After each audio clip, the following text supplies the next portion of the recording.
2022년 1월 23일 저는 성경에 기록하기를 이라는 제목으로 함께 하나님의 말씀을 나눠보도록 할게요. 여러분은 시험을 좋아하시나요? 한번 마이크를 켜고 얘기를 해볼까요? 아니요. 저 수학 시험 좋아해요. 수인이는 수학 시험을 좋아하고 한나는 시험을 별로 좋아하지 그렇죠. 않는다고 하고 그렇죠. 효주는 시험 하면은 좋아요 아니면은 긴장돼요? 긴장돼요. 예, 그쵸. 하나 붙지도 않고. 예, 시험을 좋아하는 사람은 특이하게 저 수인이는 수학 시험을 좋아한다고 했지만 다른 시험은 아마 좋아하지 않을 수도 있어요. 이게 시험을 좋아하는 사람은 대체로 많이 없을 거예요. 하지만 시험에 또 좋은 긍정적인 그 장점이 있는데 바로 어, 시험은 지금 내가 어느 정도 수준인지를 드러내 줍니다. 이게 시험을 보고 나면은 내가 무엇이 부족하고 어느 부분에서 다듬어져야 하는지 그리고 어디를 좀 더 연습하고 공부를 해야 하는지 알려면 시험을 통해서만 알 수 있어요. 애석하게도. 그리고 그 시험을 완벽하게 통과하게 되면 다음 단계로 넘어갈 수 있습니다. 오늘 함께 나눈 본문에서도 예수님께서 시험을 당하셨습니다. 그런데 이 시험을 당한 시점이 재밌어요.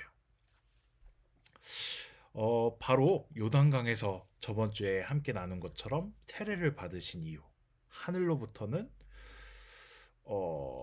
이는 내 사랑하는 아들이요, 내 기뻐하는 자다라는 음성을 듣고 난 이유, 바로 예수님께서는 성령에 이끌리시어 시험을 받으러 광야로 내몰리셨습니다.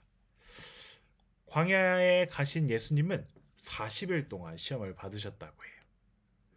이렇게 화면에 보이는 것처럼 그림에 보이는 것처럼 광야는 여러 가지 부분에서 사람이 지내기 참 어려운 곳이에요. 광야 또는 다른 말로 사막을 머릿속에 한번 그려봅시다. 뜨거운 햇빛이 우리 머리를 내리쬐어서 살기 더운 곳이라고 생각할 거예요. 근데 광야는 사실 낮에는 그렇게 뜨거울 줄 모르나 밤에는 또 오히려 기온이 아주 낮게 내려가 가지고 이렇게 많이 춥다 그래요. 또 광야에서는 밥을 먹지도 못하겠죠. 아무것도 살 수가 없으니까요. 예수님은 광야에서 40일 동안 아무것도 먹지 못하는 굶주림을 버티셨다고 해요.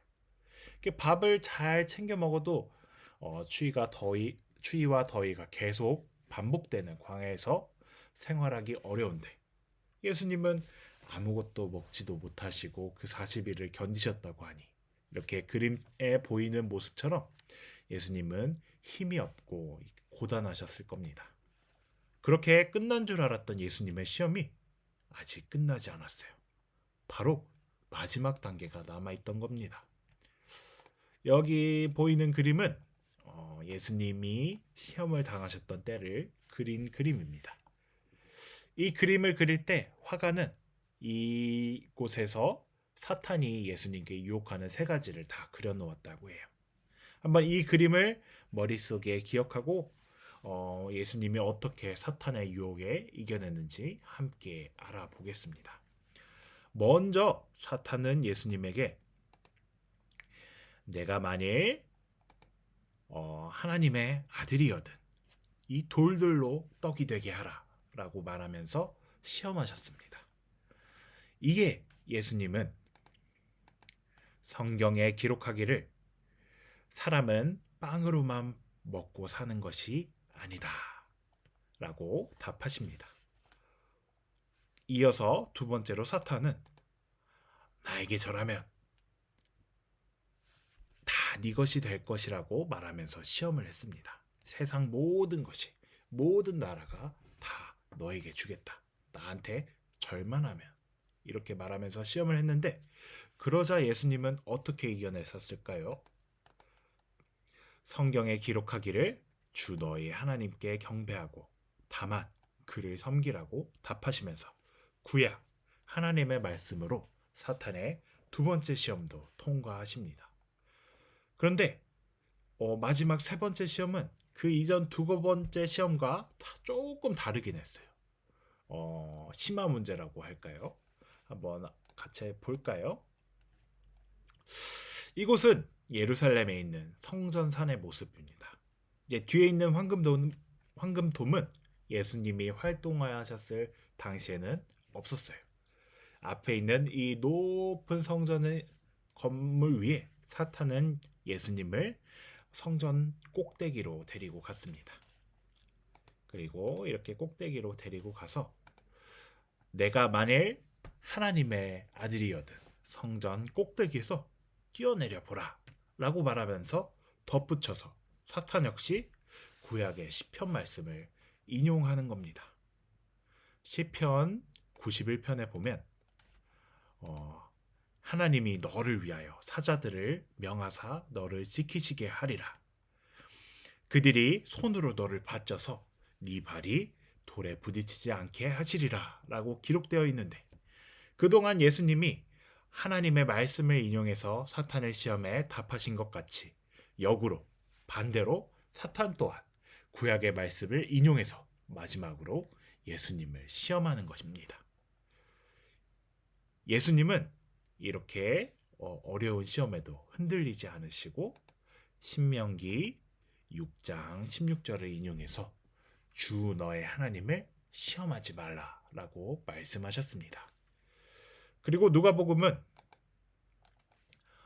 마귀가 모든 시험을 다한 후에 얼마 동안 떠나니라고 기록합니다.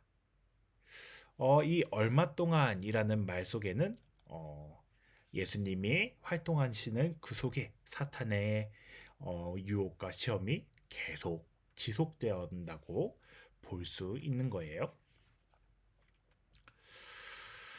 말씀을 맺도록 하겠습니다. 예수님께서는 사탄의 이 시험을 통해서 이제 하나님의 일을 행할 수 있는 준비가 되셨습니다. 예수님께서 나아가실 다음 단계는 무엇일까요? 다음 단계는 바로 하나님의 아들 예수님께서 높은 곳에서 낮은 이 땅으로 내려와 이렇게 그림에 보이는 것처럼 우리와 수인이와 한나와 효주와 함께 하시는 것입니다. 예수님과 사탄 모두 하나님의 말씀에 대해서 잘 알고 있었어요. 더군다나 이 앞서 보여줬던 그림 속 사탄은 하나님을 섬기고 하나님께 기도를 열심히 하고 말씀을 공부하는 수도사 옷을 입고 있었어요.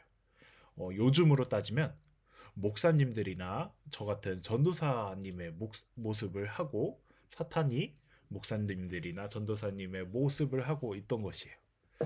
그래서 우리 친구들은 말씀을 그냥 듣는 것뿐만 아니라 마음에도 잘 새겨서 하나님의 뜻이 무엇인지 잘 헤아려 보고 사탄의 시험으로부터 이길 수 있어야 해요. 그래서 그렇게 하나님의 말씀을 잘 듣고 마음에 새겨서 예수님을 따라갈 준비를 하는 우리 친구들이 되었으면 합니다. 우리 함께 앞에 있는 글을 입술로 고백하면서 설교를 마무리하도록 하겠습니다. 준비되었나요? 수인이 한나도 준비되었나요? 네, 함께 한 목소리로 말씀을 고백하도록 하겠습니다. 시작! 말씀을 마음에 새겨서 예수님을 따라갈 준비를 해요. 그렇게 되기를 바라며 우리의 마음을 모아서 함께 기도하도록 하겠습니다. 손 모으고 눈 감고 기도하도록 하겠습니다.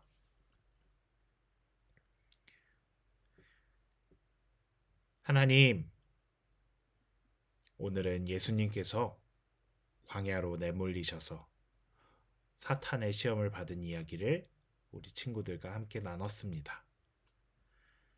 예수님이 어려우실 때에도 힘드실 때에도 사탄의 유혹에도 넘어지지 않으실 수 있던 것은 하나님의 말씀을 그저 머릿속으로 아는 것이 아니라 마음에 새기고 그것을 품고 하나님의 뜻을 알았기 때문인 것을 우리가 함께 나눴습니다. 하나님, 우리 친구들에게도 언젠가 시험이 다가올 것입니다.